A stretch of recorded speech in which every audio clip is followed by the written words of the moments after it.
को powered by Vimal. Vimal बोलो जुबा केसरी. अमोल कीर्तिकर म्हणजे उत्तर पश्चिम मतदारसंघ हा या देशातल्या उत्तर पश्चिममधला निकाल हा या देशातल्या संपूर्ण निकाल प्रक्रियेतल्या घोटाळ्यातला एक आदर्श घोटाळा आहे. भारतीय जनता पक्ष आणि त्यांच्याबरोबरच्या टोळ्यांनी देशभरामध्ये काही मतदारसंघात कशा प्रकारे विजय मिळवला त्याचं उत्तम उदाहरण म्हणजे मुंबईतला उत्तर पश्चिममधला निवडणूक निकाल. निवडणूक यंत्रणा ताब्यात घेऊन देशभरातलं चित्र असं आहे की जिथे 500 ते 4000 या फरकात जिथे जय पराजयाचे चित्र दिसत होतं शेवटच्या क्षणी, तेथे अशा प्रकारचे घोटाळे करण्यात आले यंत्रणा ताब्यात घेऊन. कीर्तिकरांना विजय घोषित केलं होतं, तरीही दोनदा फेर मतमोजणी करून त्यांना त्यांच्या विरुद्ध निकाल देण्यात आला आणि त्यामध्ये रिटर्निंग ऑफिसर वंदना सूर्यवंशी यांचा मोठा हात आहे. त्या काय जे काय आता खुलासे करतायत तांत्रिक, तो त्यांचा प्रांत नाही. तसं असेल तर ॲलन मार्क्सनी त्या वंदना सूर्यवंशीकडे शिकवणी लावावी. जो ॲलन मार्क्स सांगतो आहे, या देशातला सगळ्यात मोठा या क्षेत्रातला माणूस, तो सांगतो आहे की EVM हॅक होऊ शकतो आणि मोबाईलच्या माध्यमातून हॅक होऊ शकतो. हे ॲलन मार्क्स सांगतात. मी असा कधी आरोप केला नाही या निवडणुकीमध्ये. हा ॲलन मार्क्सचा आरोप आहे. त्याच्यामुळे उत्तर पश्चिमच्या निवडणूक अधिकाऱ्यांचा पूर्व इतिहास तपासून घेतला पाहिजे. CCTV फुटेज का दिलं जात नाही, त्यांना कोणाचे फोन ह्या काळामध्ये आले, वंदना सूर्यवंशीचे फोनसुद्धा ताब्यात घेतले पाहिजे. सगळे त्यांचा स्टाफ, त्यानंतर वायकरांच्या नातेवाईकांचे फोन जे तिथे फिरत होते आतमध्ये, अधिकाऱ्यांचे फोन घेऊन जे का उद्योग चालले होते, तो फोन वंद्राई पोलीस स्टेशनने जप्त केल्यावर वायकर यांचा एक जवळचा माणूस, रिटायर्ड पोलीस अधिकारी सातारकर, हा सातत्यानं 4 दिवस वंद्राई पोलीस स्टेशनमध्ये का येरझारा घालत होता. फोन बदलायचा होता, काही डील करायचं होतं. ते डील झालं की नाही याचा तपास व्हायला पाहिजे. आता हा फोन म्हणे फॉरेन्सिक लॅबमध्ये पाठवल्याची माहिती आहे.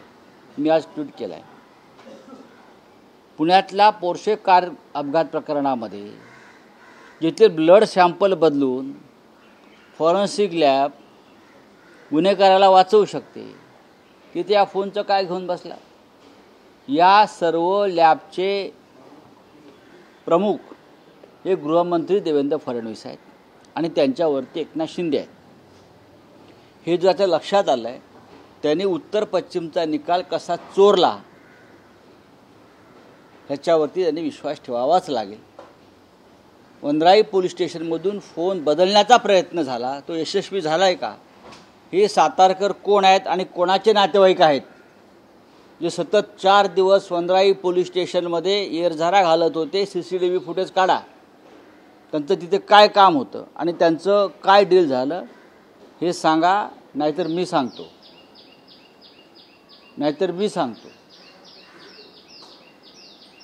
माझी मागणी आहे, हा संपूर्ण निकाल अत्यंत रहस्यमय आणि संशयास्पद आहे. त्याच्यामुळे रवींद्र वायकर यांना लोकसभा सदस्यत्वाची शपथ घेण्यापासून थांबवलं पाहिजे निवडणूक आयोगाने. जोपर्यंत ह्याची पूर्ण शहनिशा होत नाही,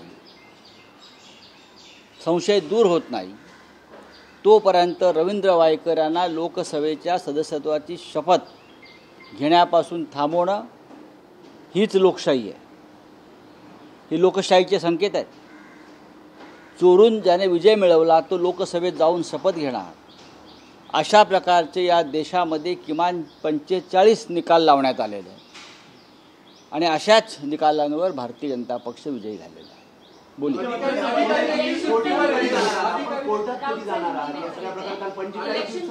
इलेक्शन कमीशन ने आपकी पार्टी ने जो आरोप लगाया है उसको नकारा है. राहुल गांधी के इलेक्शन कमीशन यानी कौन? बीजेपी की एक्सटेंडेड ब्रांच. हुई इलेक्शन कमीशन नॉर्थ वेस्ट का जो चुनाव नतीजा निकाल सामने आया है, तब से ये पूरा एक वादग्रस्त बन गया है, कंफ्यूजिंग हो गया है. जिस तरह से अमोल कीर्तिकर शिवसेना के उम्मीदवार को विजयी घोषित किया, एक बार नहीं 2 बार, अमोल कीर्तिकर को 2 बार विजयी घोषित किया. फिर रिटर्निंग ऑफिसर वंदना सूर्यवंशी को किसी का फोन आता है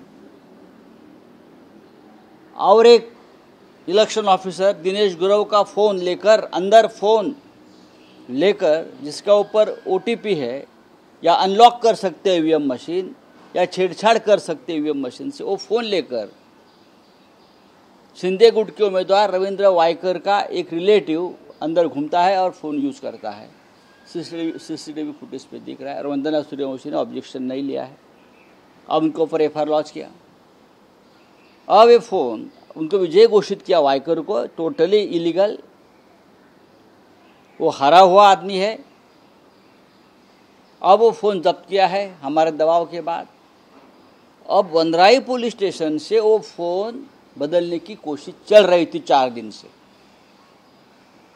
मेरी जानकारी है वहाँ के जो पुलिस अफसर है राजभर उनको छुट्टी पर भेज दिया, क्योंकि वो जांच कर रहे थे. कोई नया अफसर लाके अपना रखा है.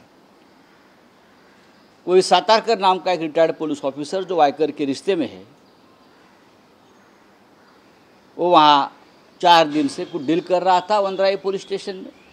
ये इस देश का ऐसा चुनाव का निर्णय है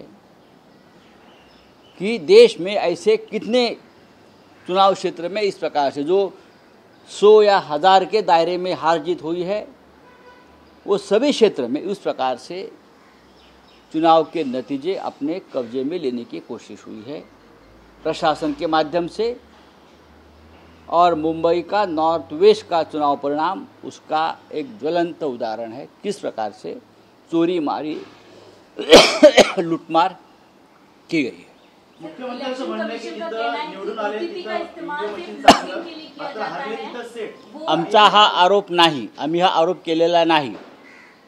नॉर्थ वेस्ट संदर्भातलाच हा आरोप आहे. नॉर्थ वेस्ट जिथे कीर्तिकरांना विजयी घोषित करण्यात आलं 2 वेळा आणि तिसऱ्या वेळेला रिजेक्टेड पोस्टल बॅलेटचे मतगणना बेकायदेशीरपणे मोजून त्यांना विजयी घोषित करण्यात आलं शिंदे गटाच्या उमेदवाराला. हमारी ये मांग है कि रविंद्र वायकर को जो घोषित किया है विजयी, उसको लोकसभा की सदस्यत्व की शपथ लेने से रोकना चाहिए. सीएम शिंदे ने कहा है कि ये सब अपोजिशन की स्ट्रैटेजी है. ये क्या स्ट्रैटेजी है? कौन सा एलिगेशन है? ईवीएम के बारे में ऐसे हो नहीं सकता है. OTP से ये शिंदे कौन है? शिंदे एलन मस्क का बाप है क्या? कौन है शिंदे? उनको क्या पता है? पैसे की बात करो, मैंने कितना पैसा बांटा है चुनाव जीतने के लिए, उसका ऊपर मैं उनसे डिबेट करूंगा. नासिक में कितना बांटा है, मुंबई में कितना बांटा है, पैसे खोखे की बात करो. टेक्निकल बात आप मत करिए, खोखे की बात करो. खोखे पेटी की बात अगर आप करे हो, ईवीएम वो खोखा नहीं आपका 50 करोड़ वाला, वो अलग खोखा है जिससे देश का लोकतंत्र बनता है और बिगड़ता है. झूठ बोल रहे हैं. ये बीजेपी की एक्सटेंडेड ब्रांच है. इलेक्शन कमीशन यानी कौन? वंदना सूर्यवंशी. आप उनका पूर्व इतिहास देख लीजिए. या केस संदर्भातील प्रिया ते देखील रजेवर आहेत गेल्या 4 दिवसांपासून. नेमकं मी आपल्याला तेच सांगतोय ना, या संदर्भातले जे PI आहे राजभर, हे रजेवर आहेत की त्यांना रजेवर पाठवण्यात आलं. तो ज्या प्रकारचा तपास करत त्यांनी फोन जप्त केला, फोन जप्त केल्यावर त्यांना रजेवर पाठवण्यात आलं. कोकणात बाळासाहेबांनी शिवसेना वाढवली. कोर्टात कधी जाणार? 45 दिवसाचा कालावधी. हो, आम्ही जाऊ कोर्टामध्ये. आम्ही सगळे मार्ग, निवडणूक आयोगापासून कोर्टापर्यंत सगळे मार्ग आम्ही हाताळणार आहोत आणि उत्तर पश्चिमचा जो निकाल आहे तिथे शिवसेनेचाच उमेदवार विजयी झाला आणि तो कोर्टाच्या माध्यमातून सुद्धा विजयी होईल याच्याविषयी आमच्या मनात शंका नाही. कोकणात बाळासाहेबांनी शिवसेना वाढवली आणि त्या कोकणातच शिवसेना संपली असं वक्तव्य जाहीरपणे नारायण राणे करतात. हे महाशय फक्त 48,000 मतांनी जिंकून आले पैसे वाटून. त्याचे व्हिडिओ क्लिप्स आहेत. हे कशा प्रकारे ह्यांचे लोक पैसे वाटत होते घराघरात. आपल्याकडे मुंबईला पेपरची लाईन टाकतात ना, ते दुधाची लाईन टाकतात ना, तसे पैशाची पाकिटं घरामध्ये पेपरच्या लाईनसारखे कसे टाकत होते याचे व्हिडिओ समोर आल्यावरती या माणसानं आपलं तोंड उघडू नये, फार एक्सपोज होतील. आपल्याला मंत्रिमंडळात स्थान का मिळालं नाही याच्यावर त्यांनी चिंतन करावं. कोकणची जनता बरोबर आहे, यावेळेला आम्हाला यश मिळालं नाही, पण फार कमी फरकानं आमचा तिकडे पराभव झाला. पैशाचा वारेमाप वापर झाला, यंत्रणेचा वापर झाला. हा आरोप नाही, हे सत्य. हे सत्य. नारायण राणे यांचा विजय हा फक्त 48,000 मताने झाला. नारायण राणे यांना 4,48,000 मतं मिळाली आहेत आणि विनायक राऊत त्यांना साधारण 4 लाखाच्या वर मतं आहेत. याच्यापेक्षा एक जोरदार लढाई काय असू शकते? आपण काय 5-6 लाख मताने जिंकलात कोकणामध्ये एकतर्फी? बोला. सर, मुख्यमंत्री म्हणतात की फेक नेरेटिव्ह सेट करण्यात आला होता, मोदी हटवचा नारा होता. अहो, एकनाथ शिंदे हेच फेक आहेत. ज्या राज्याचा मुख्यमंत्री फेक आहे त्याने फेक नेरेटिव्हची भाषा करू नये. नरेंद्र मोदी यांनी गेल्या 10 वर्षात फक्त फेक नेरेटिव्हच सेट केले आणि गेल्या 2.5 वर्षापासून एकनाथ शिंदे, देवेंद्र फडणवीस या राज्यामध्ये फेक नेरेटिव्ह सेट करत होते. त्याचा पराभव झाला. त्या फेक नेरेटिव्हचा पराभव झाला. थँक्यू. को पावर्ड बाय विमल. विमल बोलो जुबा केसरी.